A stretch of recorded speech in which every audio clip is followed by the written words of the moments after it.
field is known as the inner garden. You will be given a warning when you come up to strike. Striking is hitting.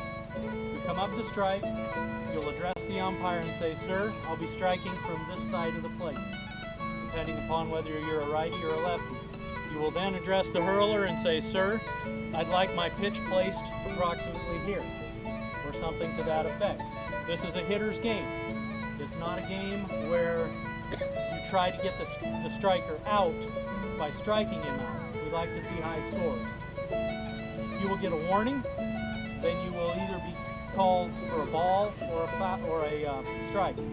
You get 3 strikes, 3 balls, and a warning. So in all reality, you actually get 4 strikes. The hurler will also be warned for throwing balls. 3 balls, and you may either take your base, although in our estimation, that is not the manly thing to do. A man stands up and strikes until he either strikes out or hits. Now, when you strike a ball, when you're at the plate, you stand upright in a manly fashion. If you get down like this, we'll think you probably milked too many cows in your life.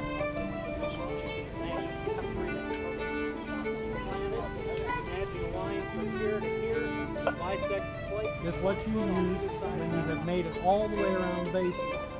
You run across home plate. Somebody hits the ball. It lands in front of you and bounces, and you can't.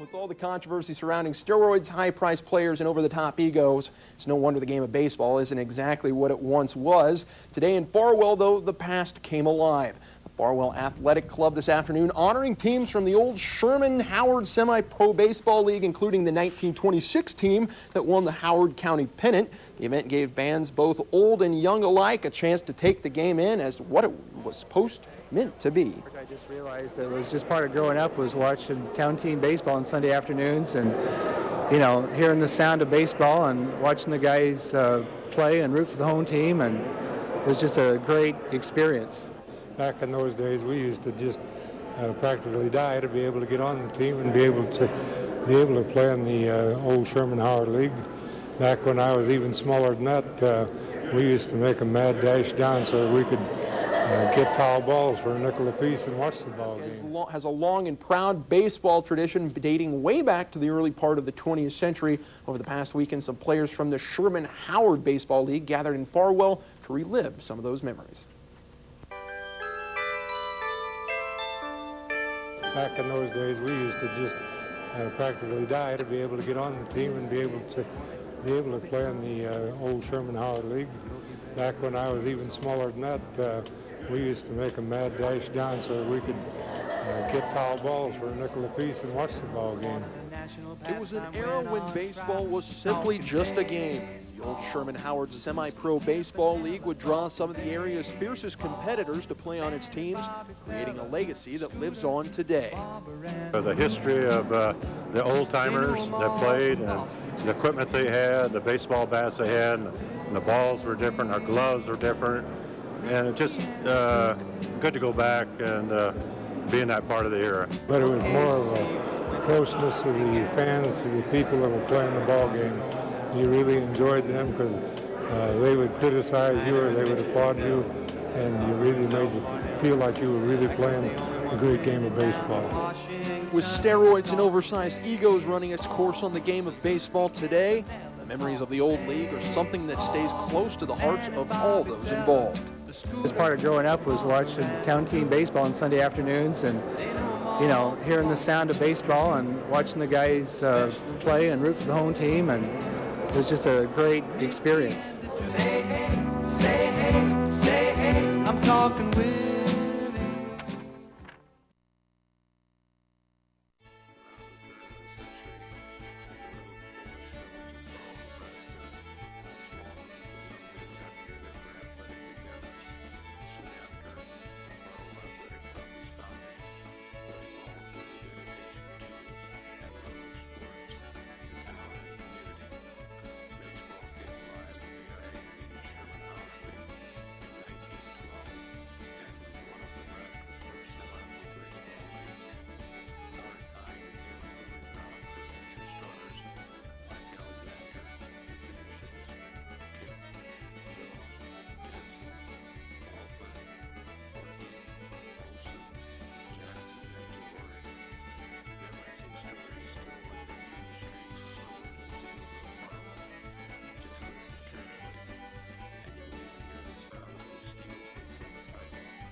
Speaking, former graduate of Farwell High School and former player in the Sherman Howard League.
Good afternoon. My name is Randy Lukasevich, and I welcome you to the second annual Farwell Athletic Club reunion.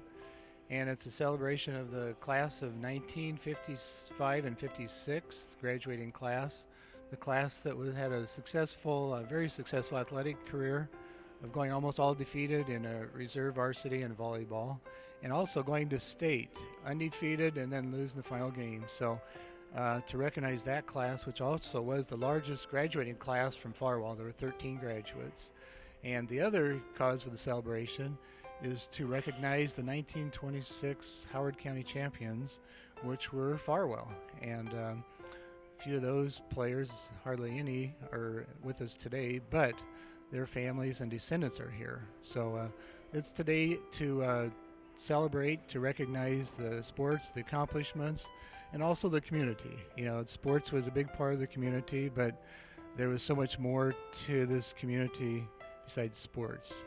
Farwell High School, of which in a couple days will now become part of St. Paul, will no longer exist as a Farwell facility, but there's a lot of memories to be captured, stories to be told and retold, and so I just welcome you to this presentation. And it's been a couple-year process of putting these together, and it's been a process of gathering information from former players, former students, former high school students, former baseball players, and that's what's been exciting, is the stories and the collections that have come about through the years.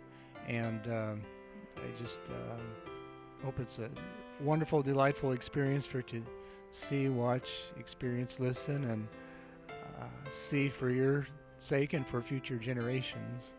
And Farwell has played a great part in stimulating growth of a lot of people, not just sports, but arts, writing, and it's helped stimulate growth throughout the years for a lot of people. And I thank you for coming today, and hope you enjoy what you see and hear, and see you again next year, June 10th.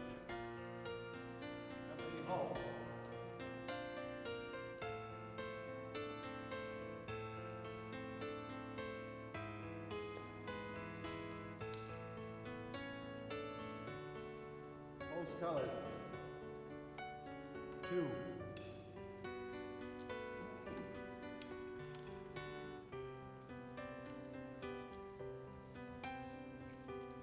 Please join me in the Pledge of Allegiance. And salute. I pledge allegiance to the flag of the United States of America and to the republic for which it stands, one nation, under God, indivisible, with liberty and justice for all. 2. About face. Forward march.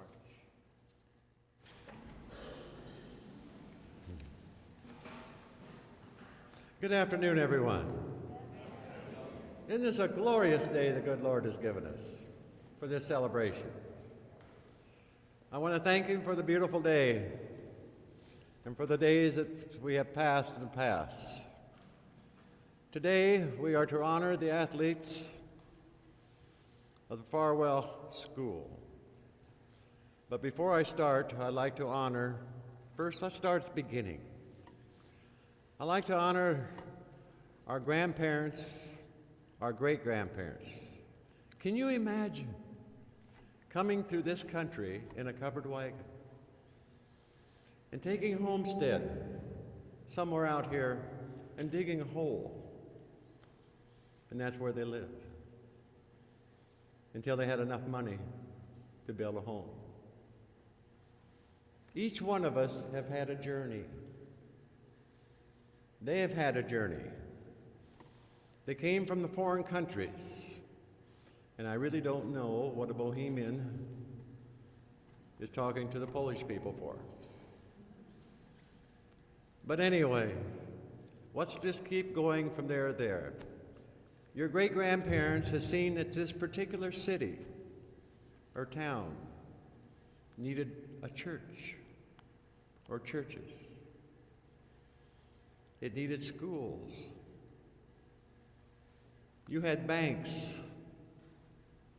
You had everything that a community needed to progress to the future.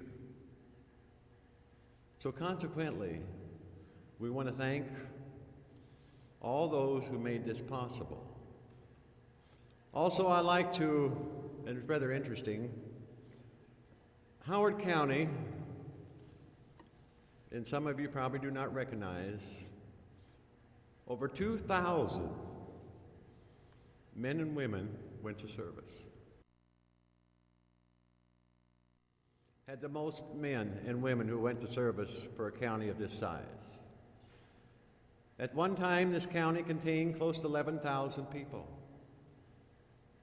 Today, I think there's 66,500. I do want to mention another thing. We are indebted for our freedoms to our grandparents, but the ones I'd like to is a World War II veterans. There were 16.5 million men and women who went to service. I want to put this in perspective for you. If you took every one, man, woman, and child, out of North Dakota, South Dakota, Nebraska, Kansas, Oklahoma, part of Texas, New Mexico, Colorado, and Montana,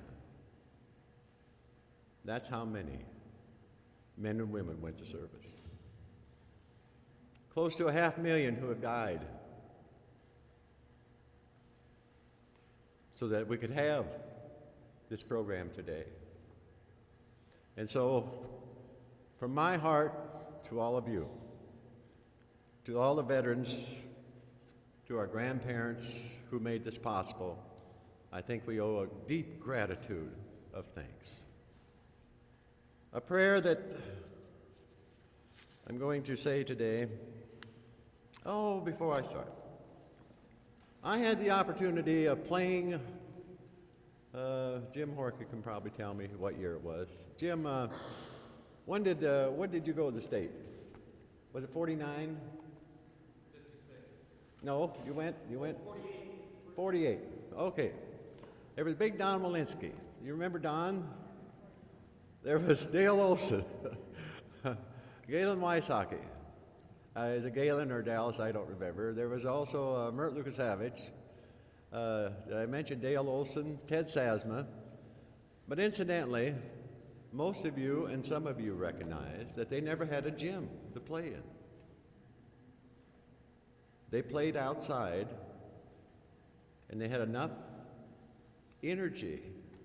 And here's what we finally came to the conclusion. When they came to St. Paul and beat us, they ran so much, we couldn't understand how come they were running. But they were out here in the cold all the time, so they didn't know how to stand still. So when they came to St. Paul, they just ran up and down the gym.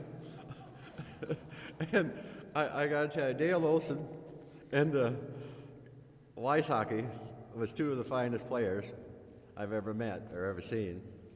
They would throw up the ball, and I swear to the Lord that they knew where it was going all the time. But anyway, Dale is gone, so God rest his soul. But anyway, I did want to mention that to you about the team. Big Don Walensky. Don was large for his age. And I'll tell you, I weighed 138 pounds when I graduated at 5'11". The Navy gave me 4 inches of height and a few pounds. But Big Don would stand there in that center's part, and Big Don, we could not move him. And with Dale Olson and Wysocki shooting from the side in our little gym, it was unbelievable. They had one of the finest teams that I've ever seen at that particular time. We do congratulate all of you athletes who are here today, but I do want to mention that because I did have the opportunity to play with them. So today, the journey of each one of us that God gave us. The thing I want to give to you is he had faith, hope, and love. And love is the greatest thing that we can have and to pass on. So what I'd like to have you do is just shake hands with everybody beside you. Would you do that, please? Just beside you.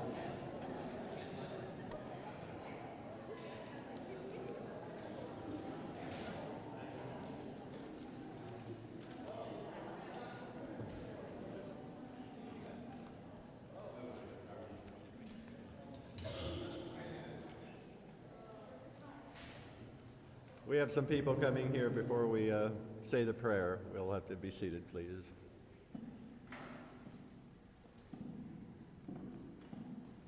Glad to see you, Mr. and Mrs. Shear.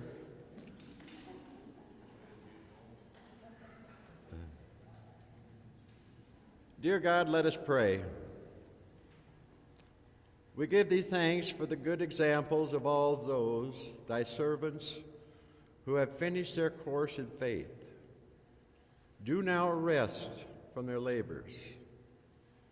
Have us to know not what others have done for us, Each one of us exerts an influence upon those with whom we come in contact.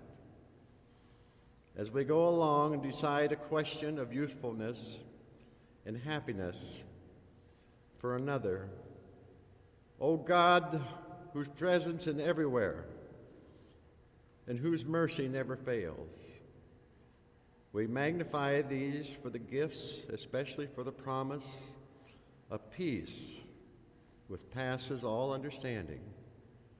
We commit ourselves to Thee.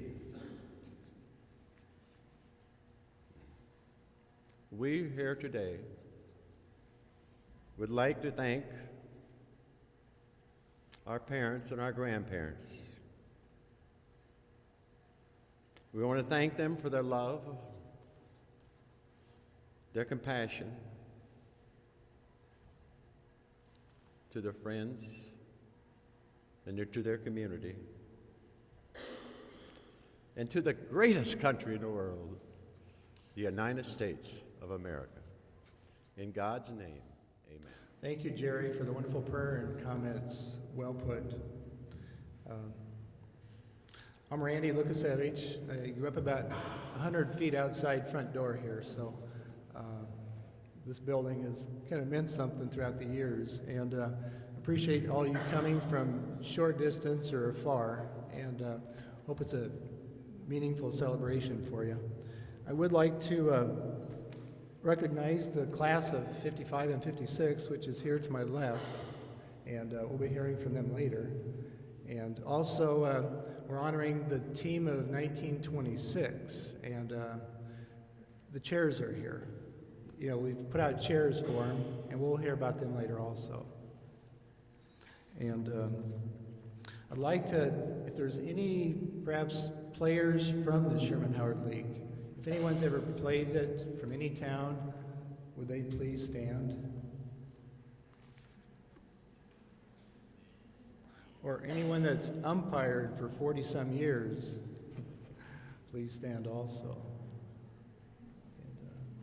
And, Paul, Jim, you guys, Sherman-Howard players, longtime players. So thank you for coming. And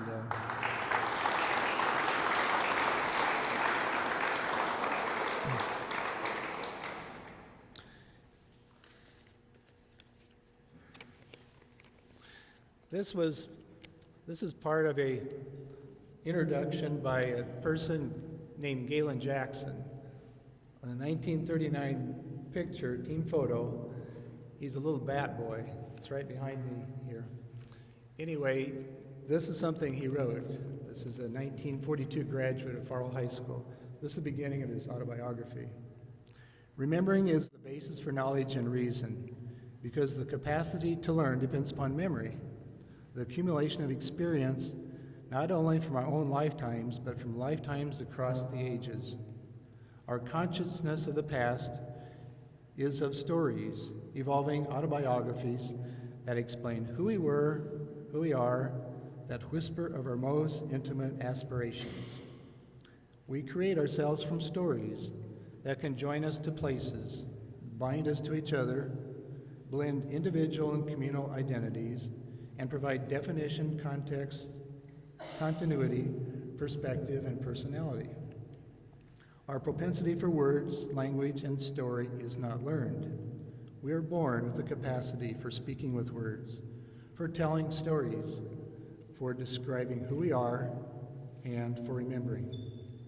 Our narratives transcend fact, for they are formed from the delicious emotional nuances of sensation, sound, smell, moods, sensuality, taste, color, shadow, texture, rhythm, cadence, tears, laughter, warmth, coolness, and all experienced here at a place on earth.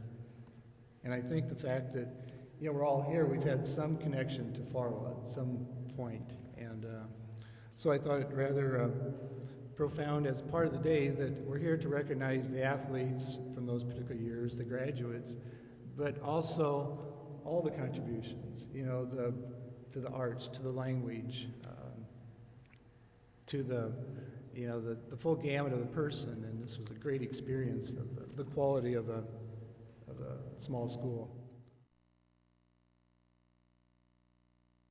You probably see the reviving the drive of the Farwell Five. This day would not be complete without mentioning Daryl Kritzky, and I'm sure these folks know Daryl probably better than most of us. Anyway, I had the opportunity to meet Daryl 25 years ago because of, at that time it was Centennial time, and he had written a piece, of which is right here. And I do encourage you to, at some point, read what Daryl had to write. And also alongside it is the other bit of a piece written by Dan Dilla, which is also just a great example of what this community meant to him. But anyway, Daryl and I just, maybe because of the fact that we had a common bond of Farwell High School, that we connected. Anyway, Daryl died about 4 years ago, and I was privileged to receive a lot of his memorabilia, of which is the uniform directly on the stage. So anyway, the spirit of Daryl is here today. He's alive, well, and you know, this day would not have happened literally without Daryl. And so this is just a little thanks to Daryl. And so a part of what he left was just all sorts of pictures and memorabilia and things. And he kind of put together a piece of my life because I could not figure out why was kindergarten such a memorable experience. Well, I thought back was 100 feet outside the door from my back door to the front door of the school. But then once I got all these things, I realized, well, I was a little tyke kindergartner at the low end of the scale. At the top end, on those, you know, Wednesday nights and days throughout the week, this class was having an awesome class. And I just remember excitement. I remember the thrills of victory and agonies of very few defeats. I mean, there was literally the only fear at that point was, believe it or not, talk of consolidation back at that point. That was an issue that I remember, but it was far overshadowed by victories. And so when I realized I was just a little kid experiencing something profound and special. So Daryl helped kind of put that piece together in my life, and then I realized, well, this is it. And then the more I got into pictures and photos, and being a genealogy nut, ran across the 1926 photo here, which had my grandfather in it. And then the first thing after naming these guys was to hear stories about them. So the more I realized, you know, these may have been, you know, Jack may have put air in my bicycle tire. The more I found and saw pictures, he was also a civic leader on Main Street and a great ball player, and you know, he wouldn't take vacation during baseball season because he had to be there and make sure the catcher was there. So anyway, it was stories and things, but anyway, it helped to put great meaning to my life.